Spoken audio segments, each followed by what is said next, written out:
يلا نفتحها بقى ايه مع بعض. اه يا نهار، قلتلكوا الدنيا بايظه. بقى اللانش بوكس والساعه 3 كده بالليل، فقلت ايه نعمل سندوتشين حلوين كده في الايه ايه بقى كمان عادي. لا خليكي بقى، انا هفضل متوقفاكي كده ماشي. هعمل دلوقتي سندوتشات ايه في التوستيره دي. جبت التوست وجبت الجبنه الرومي، ودي جبنه قريش ليا عادي عشان انا بعمل دايت، وجبت زيتون. هوريكم بقى انتوا عارفين دي كده في حد كده ايه هيموت لما يشوفها، نفسه كان ياكل سندوتش فيه. واخده بالك يا ميادة؟ اهي قالت لك ماشي. ما انا هاكله انت اصلا بتاكل ماشي اهو كده. ونحط البسطرمه. اوعي بقى ايدك بقى، اما تجيبي الحاجه بتاكليها قبل ما اوديها للبتاع، قبل ما تاخدي السندوتشات بتبقي كلتي الاكل. وادي كده حته بسطرمه، ونحط زيتون وهنحطها دلوقتي. بصوا بقى ده اهو هعمله بقى ايه بطريقه كده حلوه. حطيت بسطرمه ورومي، ودي كده ايه جبنه موتزاريلا اللي هي الستيكس دي. بصوا نحط بقى كده ونقفل. وواحد تاني ده بقى هيطلع ايه، هيبوظ المكنه اهو.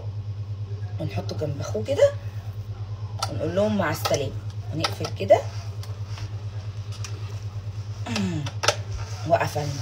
اول ما الزرار ده يقفل هوريكم علشان تشوفوا النتيجه معايا. ده طلع سليم. انا قلت ان اللي فيه الجبنه هيبوظ. اوه زينه الحقيني. ليه بوست؟ ليه بوست؟ ليه؟ بصوا ده. لا تعالي ده. لا خلاص تعالي. ده جميل. طب في ايه ماله ده؟ هاتي ده اتقطع عشان كنت حاطه فيه. بصي ليه انا قلت لك حطيها؟ ما قلت اجرب.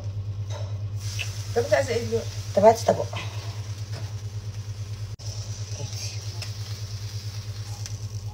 ما طب انا اعمل ايه دلوقتي في ده؟ امسكي.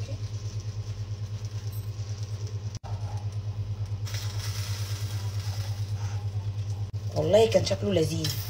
بصوا بس المشكله اني لزق. ما حطيتش خالص جبنه تاني. اتنين اهو ونقفل على دول. اللي بعده مش بايظ والله، جامد. بس هو فك من بعضه. عايزه اقول لكم المكنه دي مش غاليه، وكانت بتاع بابا الله يرحمه ورث. وانا خدتها دي ورث. المكنه دي يا مياده ورث، انا ورثتها عشان اطلعها من بره البيت.